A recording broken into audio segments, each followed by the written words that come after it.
C you at the top book summary in Hindi, शिखर पर मिलेंगे। राल्फ वाल्डो एमर्सन ने एक बार कहा था, बीता हुआ कल और आने वाला कल उतना इम्पोर्टेंट नहीं है जितना कि अभी जो हमारे अंदर चल रहा है वो इम्पोर्टेंट है। तो आप अभी अपनी लाइफ में कहाँ पर है?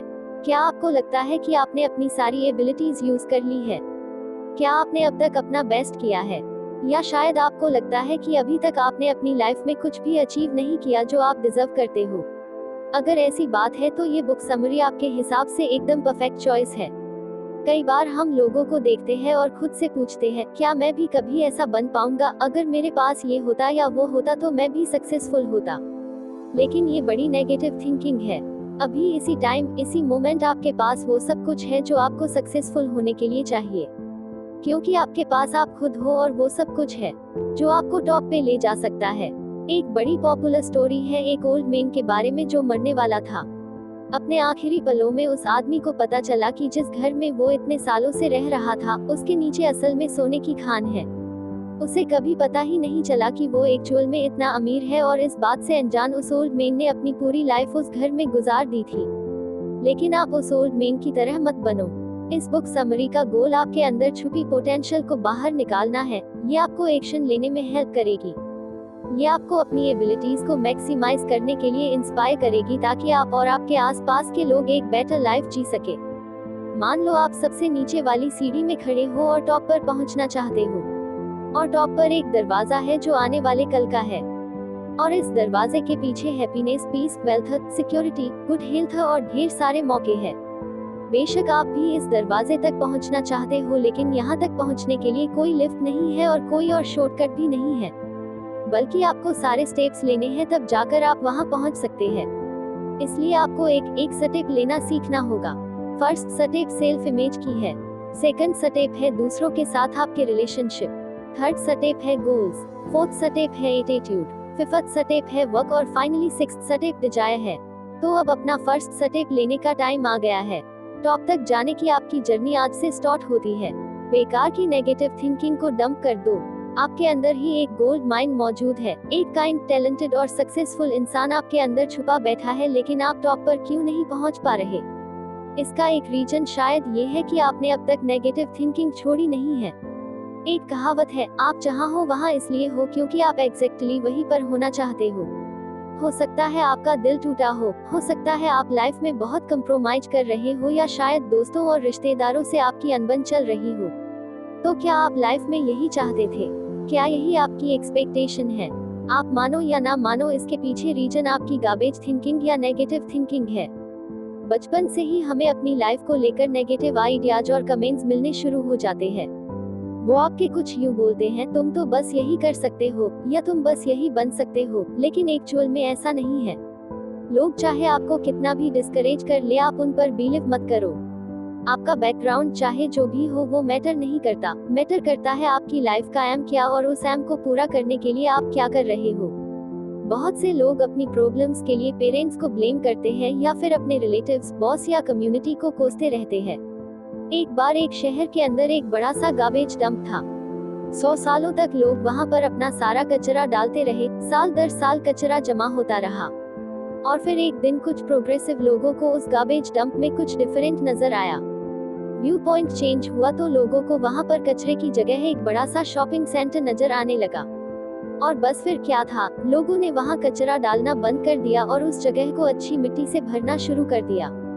वो तब तक मिट्टी भरते रहे जब तक कि वहां पर एक बढ़िया सी फाउंडेशन नहीं बन गई, और कुछ सालों में ही उस गार्बेज डंप की जगह शहर का सबसे बड़ा और मैग्निफिशिएंट शॉपिंग कॉम्प्लेक्स खुल गया, जिसमें बड़ी बड़ी चमक दमक वाली शॉप्स थी और वहां हर तरह के प्रोडक्ट्स मिलते थे।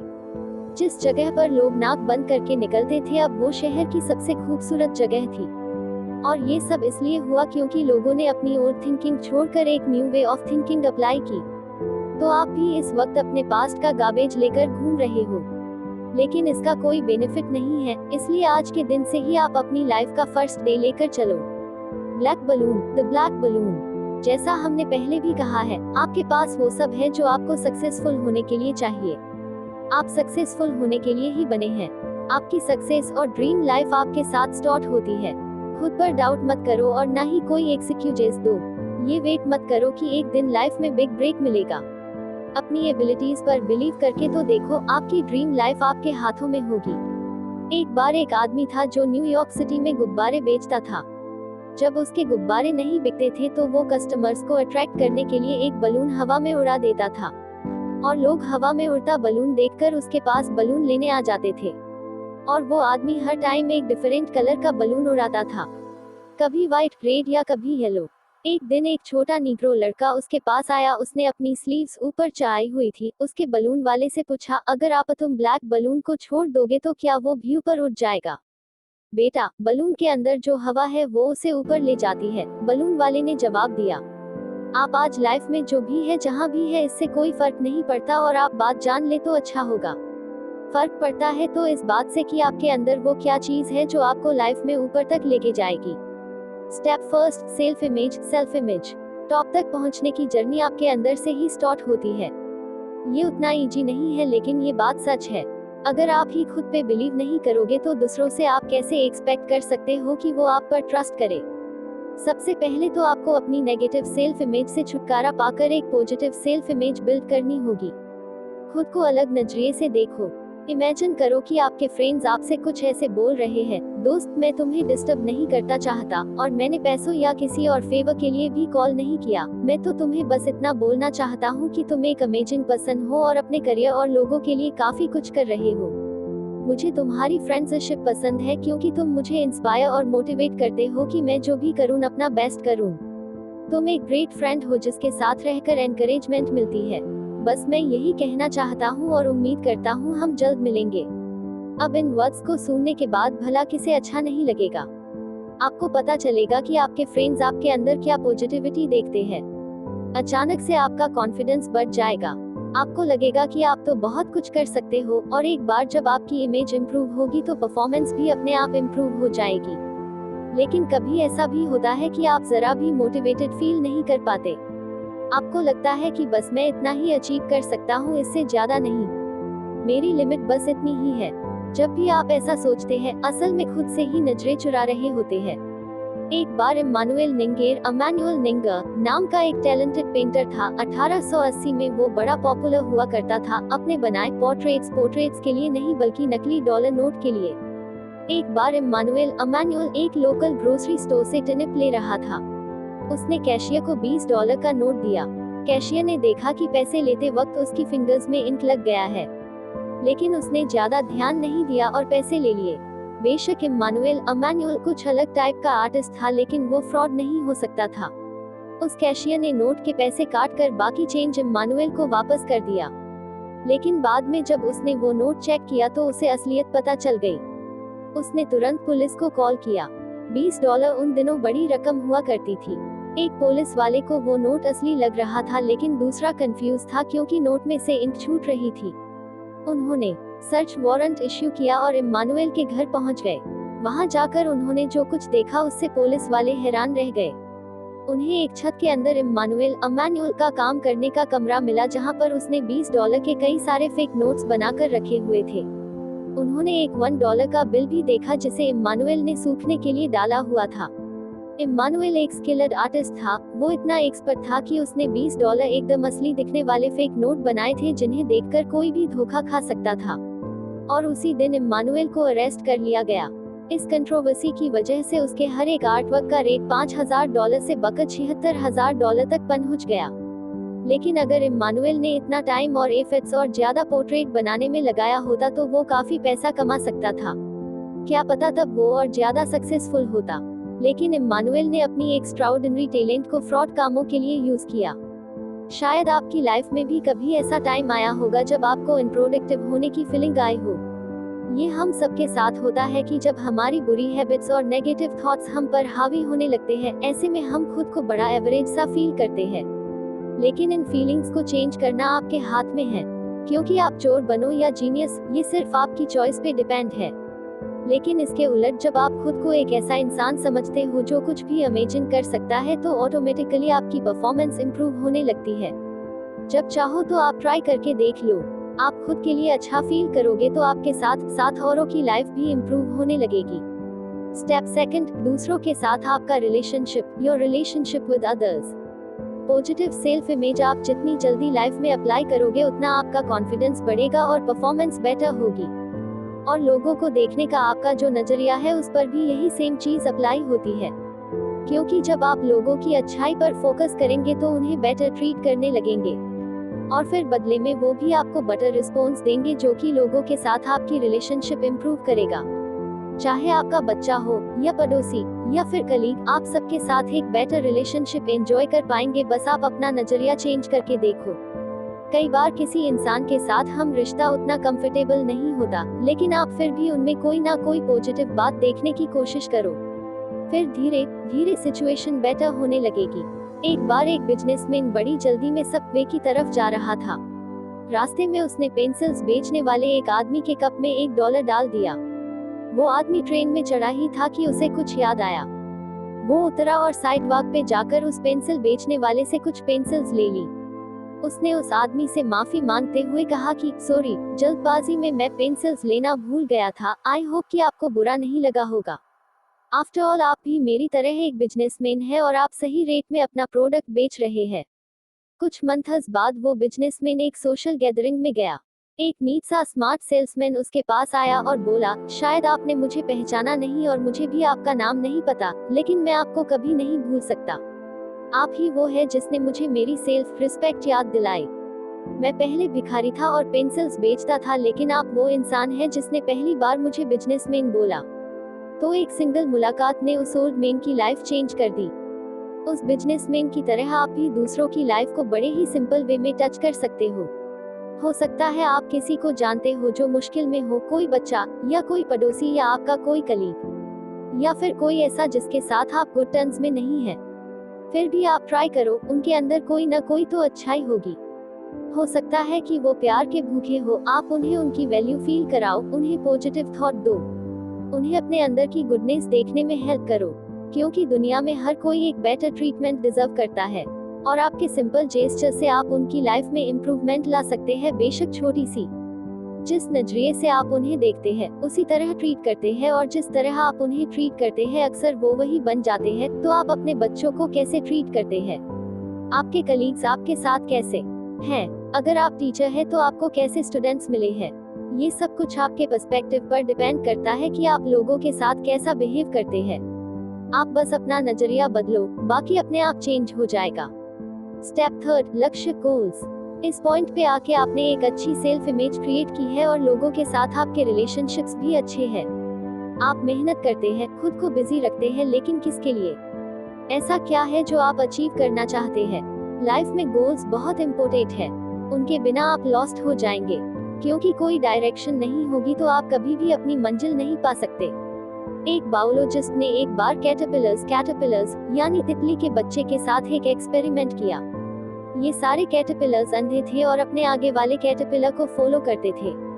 बायोलॉजिस्ट ने उन्हें एक फ्लावर पॉट के किनारे पर एक के पीछे एक ऐसे रखा कि लास्ट वाला फर्स्ट वाले को टच कर रहा था। उस फ्लावर पॉट के अंदर उसने पाइन नीडल्स प्लांट किए थे, जो कि कैटरपिलर्स का फेवरेट खाना था। लेकिन उनमें से कोई भी कैटरपिलर पाइन नीडल के पास नहीं गया, सब एक के पीछे गोल गोल चक्कर काट रहे थे। इस तरह कई मिनट, घंटे और दिन गुजर गए। कैटरपिलर यूं ही सर्कल में घूमते रहे और 7 दिन बाद भूख और थकान की वजह से सारे कैटरपिलर्स मर गए। उन्हें इतना भी पता नहीं चला कि उनका फेवरेट फूड पाइन नीडल उनके इतने पास था। तो कई बार हम भी कैटरपिलर्स की तरह बिहेव करते हैं। हम इतने बिजी हो जाते हैं और अपने आसपास के लोगों को फॉलो करते रहते हैं। हम ऐसा क्यों करते हैं? इसका कोई स्पेसिफिक रीजन नहीं है, बस हम जाने अनजाने दूसरों को फॉलो करने लगते हैं। लेकिन ये बड़ा गलत तरीका है जो आपको टॉप पर तो बिल्कुल भी नहीं ले जाएगा। J.C. पेनी ने एक बार कहा था, तुम मुझे एक आम आदमी दो जिसका कोई गोल हो और मैं तुम्हें एक ऐसा आदमी दूंगा जो इतिहास बना देगा। और अगर मुझे बिना गोल का कोई आदमी दोगे तो वो बस एक आम आदमी बन के रह जाएगा। तो इसलिए आप जो भी है या जो कुछ भी कर रहे हो, लाइफ में एक गोल रख के चलिए। जिसके पास कोई गोल नहीं है वो उस फुटबॉल प्लेयर की तरह है जो बिना वजह फील्ड के चक्कर लगाता रहता है। आपके पास कोई गोल होगा तो आप उसी डायरेक्शन में आगे बढ़ेंगे। आपके हर काम में एक पर्पज और मीनिंग होना जरूरी है। लाइफ में गोल्स होंगे तो आप अपना हर एक मिनट सोच समझ कर स्पेंड करेंगे। आपकी विल पावर इंक्रीज होगी। फेमस एथलीट्स की रेपुटेशन इसीलिए बनती है क्योंकि वो हमेशा एक गोल सेट करते हैं। सबसे इम्पोर्टेंट बात ये कि वो खुद को ही चैलेंज करते हैं, जिससे उनकी परफॉर्मेंस हर बार बेटर होती जाती है। रॉजर बैनिस्टर एक प्रोफेशनल रनर था। एक दिन उसने एक गोल सेट किया, मैं 4 मिनट में 1 मील तक दौड़ने की कोशिश करूंगा। उसके कोच ने बोला कि उसका अब तक बेस्ट रिकॉर्ड 4 मिनट और 6 सेकंड्स है। मैंने साइंटिफिकली पता लगाया है कि इससे कम टाइम में रेस पूरी करना नामुमकिन है, कोच ने कहा।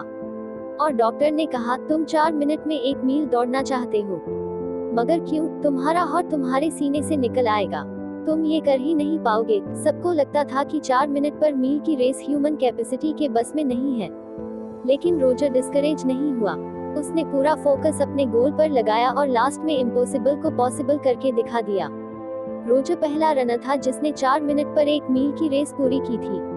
स्टेप 4, व्यवहार, एटीट्यूड। अच्छी इनकम, एक fulfilling career, loving family, good health और लोगों की रिस्पेक्ट, ये सब आपको मिल भी सकता है अगर आप एक राइट एटीट्यूड लेकर चले तो। सिचुएशन चाहे जो भी हो, पॉजिटिव या नेगेटिव रिएक्ट करना आपके हाथ में है। ये आपकी चॉइस है कि आप कोई काम एक्सीलेंट वे में करते हैं या मीडियोक्रिटी से। आपकी चॉइस है, आप ऑप्टिमिस्टिक बनो या पेसिमिस्ट, यानी पॉजिटिव थिंकर बनो या नेगेटिव थिंकर। वैसे तो एटीट्यूड सुनने में एक छोटा सा वर्ड है, लेकिन ये काफी मैटर करता है। ये उस 5 मिनट के डिफरेंस की तरह है जो फर्स्ट और सेकंड रनर के बीच होता है। ये वाल क्लॉक के 5 मिनट डिले की तरह है। बेसिकली विनर और लूजर के बीच एटीट्यूड का ही डिफरेंस है। एक एवरेज स्टूडेंट सिर्फ गुड ग्रेड्स कायम रखेगा, लेकिन एक एक्सीलेंट स्टूडेंट हमेशा नॉलेज के पीछे भागेगा। एक एवरेज सेल्समैन बस कोटा सोचेगा, जबकि एक एक्सीलेंट सेल्समैन बेटर सर्विस को अपना गोल बनाएगा। गर्मी की एक दोपहर में कुछ लोगों का ग्रुप रेल बोर्ड पर काम कर रहा था। तभी एक ट्रेन स्लोली वहां से गुजरती है। ट्रेन के लास्ट एयर कंडीशन डब्बे पर सब लोगों की नजर पड़ती है। जब वो लास्ट डब्बा उनके सामने आता है तो अचानक विंडो खुलती है और एक पैसेंजर बाहर झांकता है और पूछता है, देव, क्या ये तुम हो? वो आदमी दरअसल उस ग्रुप के लीडर डेव एंडरसन को देखकर पूछ रहा होता है। बिल्कुल मैं ही हूँ जिम, तुम्हें देखकर अच्छा लगा, देव रिप्लाई करता है। दोनों फ्रेंड एक दूसरे का हाल चाल पूछते हैं। फिर जिम देव को अपने घर आने के लिए इनवाइट करता है। जिम मर्फी एक्चुअल में रेलबोर्ड कंपनी का प्रेसिडेंट था। ग्रुप के लोग हैरान थे कि डेविड उसे पर्सनली जानता है। जब जिम की ट्रेन गुजर जाती है तो डेव उन्हें बताता है कि बिग बॉस जिम उसका इतना अच्छा फ्रेंड कैसे बना। 20 साल पहले डेव और जिम सेम क्रू में काम करते थे। दोनों रेलबोर्ड में साथ में जॉब करते थे और दोनों की फ्रेंडशिप भी काम के दौरान ही हुई थी। लेकिन डेव जहां $1.75 हर घंटे के हिसाब से काम करता था, वही जिम रेलबोर्ड की इम्प्रूवमेंट के लिए पूरी तरह कमिटेड था। एक को क्रू लीड करने का मौका मिला, जबकि दूसरे को पूरी कंपनी। डेव एवरेज तक सेटिस्फाई था, जबकि जिम का गोल था एक्सीलेंस अचीव करना, और इस तरह एक राइट एटीट्यूड की वजह से जिम को उसका रिवॉर्ड मिला। नेगेटिव लोग हमेशा यही बोलते हैं, मैं तभी बिलीव करूंगा जब मैं खुद देखूंगा, लेकिन ऑप्टिमिस्ट बोलता है, जब मैं बिलीव करूंगा तभी तो देखूंगा। पेसिमिस्ट लोग बहाने बनाते हैं, जबकि ऑप्टिमिस्ट लोग सॉल्यूशन लाते हैं। पेसिमिस्ट के लिए ग्लास हाफ एम्प्टी है क्योंकि आधा पानी उसने निकाल लिया, लेकिन ऑप्टिमिस्ट बोलेगा कि ग्लास हाफ फुल है क्योंकि उसने उसमें पानी डाला है।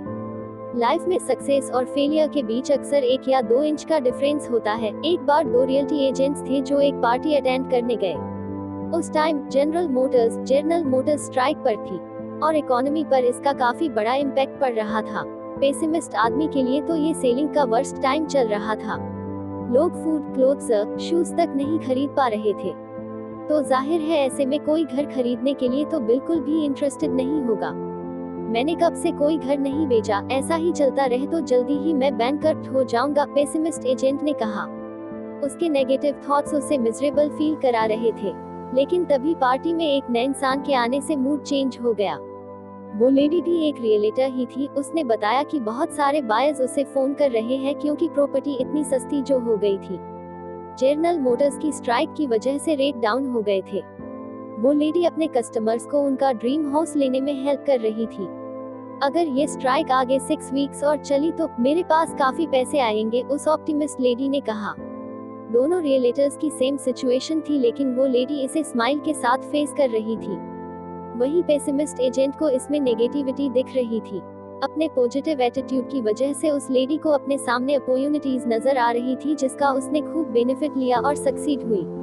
स्टेप 5, काम वर्क। एक एम्प्लॉय से पूछा गया, आप कब से यहाँ काम कर रहे हो? तो उस यंग मैन ने जवाब दिया, जब से उन लोगों ने मुझे जॉब से निकालने की धमकी दी है। इसी बीच एक एम्प्लॉयर से भी पूछा गया, कितने लोग आपके लिए काम करते हैं?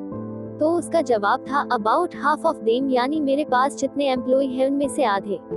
कितनी अजीब बात है कि लोग जॉब स्टार्ट करते हैं, छोड़ने की बात करते हैं। ज्यादातर लोगों को मंडे जरा भी पसंद नहीं है। कई सारे लोग ऐसे हैं जो अपने काम पर जाने के लिए जरा भी मोटिवेटेड फील नहीं करते। लेकिन इस फ्रेम ऑफ माइंड के साथ आप कभी भी टॉप पर नहीं पहुंच सकते। अपनी जॉब से प्यार करना सीखो। एक्स्ट्रा एफर्ट दो, एक्स्ट्रा लॉयल्टी के साथ काम करो। आपको लगता होगा कि एक अंडरपेड जॉब और टेरिबल बॉस के साथ कोई काम को कैसे एंजॉय कर सकता है, लेकिन लगे रहो। बेशक अभी आपको इसका रिवॉर्ड ना मिले, मगर आपको कई और अच्छे रिजल्ट्स मिलेंगे। चार्ल्स नाम का एक ऑफिस बॉय था। अपने काम की वजह से वो हमेशा दौड़ता भागता रहता था। उसे सैलरी इंक्रीमेंट चाहिए थे और अगर उसका करंट एम्प्लॉयर उसके पैसे नहीं बाएगा तो वो किसी और कंपनी में जॉब ढूंढ लेगा और कई दूसरे लोग उसे जॉब पर रख भी लेंगे, क्योंकि उसके जैसा हार्डवर्किंग एम्प्लॉइज भला कौन नहीं चाहेगा। आप जो भी जॉब कर रहे हो पूरे दिल से करो और टाइम पे ऑफिस पहुंचो। जिस चीज की आपसे उम्मीद की जाती है कोशिश करो कि उस पर खरा उतरो। इनफैक्ट उससे कुछ ज्यादा ही करो। अगर आप ज्यादा नहीं करोगे तो ज्यादा सैलरी की उम्मीद कैसे रख सकते हो? आपका बॉस शायद फिर आपसे यही बोलेगा, तुम जो डिजर्व करते हो मैं तुम्हें वो इंक्रीमेंट दूंगा। जब तुम इफेक्टिव होंगे तो तुम्हें रिवॉर्ड भी इफेक्टिव मिलेगा। सक्सेसफुल लोग असल में अपने काम को काम ही नहीं मानते, बल्कि वे इसे एंजॉय करते हैं। जो भी वो करते हैं पूरी तरह इन्वॉल्व हो जाते हैं और अपनी प्रोग्रेस पर उन्हें प्राउड फील होता है। जॉन नेविन एनसाइक्लोपीडियाज बेचने का काम करता था। उसने खुद को इस काम में पूरी तरह डेडिकेट कर दिया था। उसे अपना ये काम, अपनी जॉब और अपनी फैमिली पसंद थी। अपने इस राइट एटीट्यूड की वजह से ही उसे सक्सेस मिली। जॉन खुद को लकी समझता था कि उसे ये जॉब मिली, लेकिन उसका डेडिकेशन ऐसा था कि अपने जॉब के लिए वो लकी बन गया। पहले वो एक पार्ट टाइम सेल्समैन था और आज वो मैनेजिंग डायरेक्टर बन गया था। क्या आपको लगता है कि जॉन इतना आगे बढ़ पाता अगर वो मोटिवेट नहीं होता? तो सेक्रेटरी बॉस से ये नहीं बोल सकती कि पहले मेरी सैलरी बढ़ाओ फिर मैं अच्छा काम करूंगी, या सेल्समैन ये नहीं बोलेगा कि मुझे सेल्स मैनेजर बनाओ फिर देखो मैं क्या करता हूँ, क्योंकि रिवॉर्ड्स कभी भी काम के पहले नहीं मिलते। लाइफ का यही फंडा है। इसलिए आज ही से अपनी जॉब में एक्स्ट्रा एफ डालो और फिर देखो आपका रिवॉर्ड्स भी एक्स्ट्रा मिलेगा। स्टेप 6, इच्छा, डिजायर। आपने अपनी जर्नी एक पॉजिटिव सेल्फ इमेज से स्टार्ट की, तो आपको लोगों में गुडनेस भी नजर आने लगेगी। पहले अपने लिए क्लियर गोल्स सेट करो, फिर राइट एटीट्यूड के साथ आगे बढ़ो। खुद को काम के लिए कमिटेड कर दो। इस पॉइंट पे आके टॉप तक पहुंचने के लिए आपको अब सिर्फ एक चीज की जरूरत है और वो है डिजायर। डिजायर ही आपको हाईएस्ट लेवल की परफॉर्मेंस देने के लिए मोटिवेट करती है, जिससे आप पूरी फुल स्पीड से अपनी मंजिल की तरफ बढ़ोगे। हो सकता है कि आपके रास्ते में बहुत मुश्किलें खड़ी हो सकता है कि आपके सामने कई सारे चैलेंजेस हो, लेकिन डिजायर है तो कुछ भी इम्पॉसिबल नहीं। तो अपना 100% दो। जो भी करो हाई परफॉर्मेंस के साथ करो। आपका सबसे बड़ा कंपटीशन आप खुद हो, इसलिए अपने लिए कोई लिमिट डिसाइड मत करो। डिजायर्स इतनी पावरफुल होती है कि ये किसी भी फिजिकल बैरियर को तोड़ने का दम रखती है। आप डिजायर के इस इंजन पर सवार होकर टॉप पर पहुंच सकते हैं। एक बार बिली मिस्क नाम का एक बॉक्सर था। उसने बॉक्सिंग में कई स्ट्रॉन्ग अपोनेंट्स को हराया था। उसने वर्ल्ड हेवीवेट चैंपियनशिप भी खेला था। लेकिन बिली जब 25 साल का हुआ तो उसे एक सीरियस बीमारी हो गई थी। डॉक्टर्स ने उसे बॉक्सिंग छोड़ने को कहा, लेकिन बिली नहीं माना। उसके पास पैसे कमाने का सिर्फ यही एक तरीका था, ऊपर से उसकी फैमिली भी उस पर पूरी तरह डिपेंडेंट थी। बिली 29 साल की एज तक बॉक्सिंग करता रहा। इस टाइम तक आते आते उसकी किडनीज फेल हो चुकी थी। उसकी हेल्थ खराब होती जा रही थी। बिली इतना वीक हो चुका था कि ना तो वो जिम में ट्रेनर की जॉब कर सकता था और ना ही कहीं और। अब उसके पास घर पर बैठने के अलावा कोई और चॉइस नहीं बची थी। अपनी बीमारी से दुखी था, लेकिन अपनी फैमिली को गरीबी में स्ट्रगल करते देखना उससे भी बड़ा दुख था उसके लिए। क्रिसमस आने ही वाला था और बिली चाहता था कि वो अपनी फैमिली को क्रिसमस पर कुछ गिफ्ट करे। उसने सोचा आखिर इतना तो मैं कर ही सकता हूँ। वो अपने मैनेजर जैक के पास गया और उससे अपने लिए एक फाइट अरेंज करने की रिक्वेस्ट की। मैनेजर ने ऐसा करने से साफ मना कर दिया, लेकिन बिली जिद पे अड़ गया। वो जानता था कि अब उसकी लाइफ थोड़ी सी बची है और शायद ये उसका लास्ट क्रिसमस हो अपनी फैमिली के साथ, इसलिए वो इस क्रिसमस पे उन्हें कुछ स्पेशल देना चाहता था। जैक ने बिली को वापस शेप में आने को बोला, लेकिन बिली अपनी पूरी ताकत बचाकर रखना चाहता था। उसने जैक से प्रॉमिस किया कि वो जी जान लगाकर ये फाइट लड़ेगा।